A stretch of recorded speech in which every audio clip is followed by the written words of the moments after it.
ఈ వీడియోలో మనం ఇంటర్నెట్ రిలేటెడ్ సర్వీసెస్ గురించి చూద్దాం. మరి ఇంటర్నెట్ సర్వీసెస్ అనేటివి డిఫరెంట్ కైండ్స్ ఆఫ్ ఇన్ఫర్మేషన్ని యాక్సెస్ చేసేదానికి ఉపయోగపడతాయి. మరి ఆ different kinds of information text కావచ్చు, గ్రాఫిక్స్ కావచ్చు, వీడియోస్ కావచ్చు, సౌండ్ కావచ్చు, లేదంటే సాఫ్ట్వేర్స్ కావచ్చు. మరి ఇట్లా ఇంటర్నెట్ సర్వీసెస్ని మనం బ్రాడ్గా 4 కేటగిరీస్గా డివైడ్ చేయొచ్చు.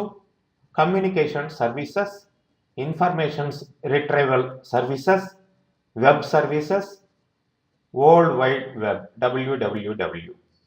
ఓకే, మరి ఇక్కడ ఫస్ట్ కమ్యూనికేషన్ సర్వీసెస్ చూసినట్లయితే మరి ఇక్కడ ఇంటర్నెట్లో ఇండివిజువల్ పర్సన్స్ కావచ్చు, లేదంటే గ్రూప్ ఆఫ్ పర్సన్స్ కావచ్చు, ఏ విధంగా కమ్యూనికేట్ కావాలి అనేదానికి మీకు ఎలక్ట్రానిక్ మెయిల్స్ ఉన్నాయి.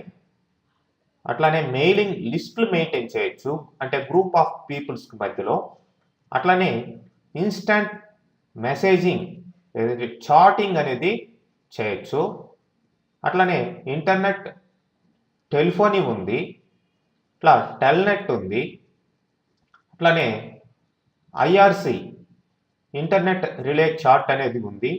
వీటి ద్వారా డిఫరెంట్ పీపుల్స్ ఒక్కొక్కరు కావచ్చు, లేదంటే గ్రూప్ ఆఫ్ పీపుల్స్ కావచ్చు, కమ్యూనికేట్ కావచ్చు. ఓకే, మరి ఇక్కడ మీకు ఇన్ఫర్మేషన్ రిట్రైవల్ సర్వీసెస్ చూసినట్లయితే మరి ఇన్ఫర్మేషన్ని ఎట్లా మీరు డౌన్లోడ్ చేసుకోవాలి, లేదంటే ఫైల్స్ని ఒక చోటు నుంచి ఇంకొక చోటుకి ఏ విధంగా ట్రాన్స్ఫర్ చేయాలి, మరి అంటే ఇంటర్నెట్లో ఉండే రకరకాల ఇన్ఫర్మేషన్ని అంటే ఫైల్స్ రూపంలో కావచ్చు, డాక్యుమెంట్స్ రూపంలో కావచ్చు, ఎట్లా మీరు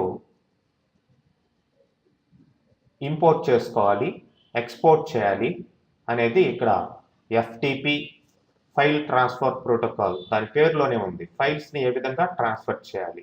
అట్లనే ఆర్చి డేటాబేసెస్ యొక్క అప్డేషన్ కోసం, అట్లనే gopher searching, retrieving and displaying documents on remote sites, ఇట్లాంటి దానికి గోఫర్ యూజ్ చేస్తాం. అట్లానే ఇంకా different gopher based resources like Veronica, ఇట్లాంటి వాటిలన్నింటి కూడా ఇన్ఫర్మేషన్ రిట్రైవల్ కోసం మనం యూజ్ చేస్తున్నాం. మరి వెబ్ సర్వీసెస్ అంటే వెబ్లో ఉండే డిఫరెంట్ అప్లికేషన్స్ లేదంటే డిఫరెంట్ సాఫ్ట్వేర్స్కి మధ్యలో కమ్యూనికేషన్ అనమాట. డిఫరెంట్ సాఫ్ట్వేర్స్ ఒకదానికి ఒకటి ఏ విధంగా కమ్యూనికేట్ కావాలి, పర్సన్ టు పర్సన్ కమ్యూనికేషన్ వేరు, సాఫ్ట్వేర్ టు సాఫ్ట్వేర్ కమ్యూనికేషన్ వేరు. మరి అట్లా సాఫ్ట్వేర్ టు సాఫ్ట్వేర్ లేదంటే అప్లికేషన్ టు అప్లికేషన్ కమ్యూనికేట్ అయ్యేదానికి వెబ్ సర్వీసెస్ అనేటివి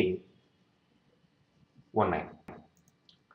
మరి వరల్డ్ వైడ్ వెబ్ WWW ద్వారా మనం ఇంటర్నెట్లో డాక్యుమెంట్స్ రూపంలో లేదంటే వెబ్ పేజెస్ రూపంలో ఉండే డిఫరెంట్ ఇన్ఫర్మేషన్స్ని ఆ యొక్క వెబ్ సర్వర్స్ ద్వారా మీరు యాక్సెస్ చేసుకోవచ్చు. ఆ యొక్క డాక్యుమెంట్స్లో టెక్స్ట్ కావచ్చు, గ్రాఫిక్స్ కావచ్చు, ఆడియో, వీడియో, హైపర్ లింక్స్, ఇట్లాంటి రకరకాల ఇన్ఫర్మేషన్ ఉంటుంది. వాటిని మీరు యాక్సెస్ చేసుకొని చూడొచ్చు.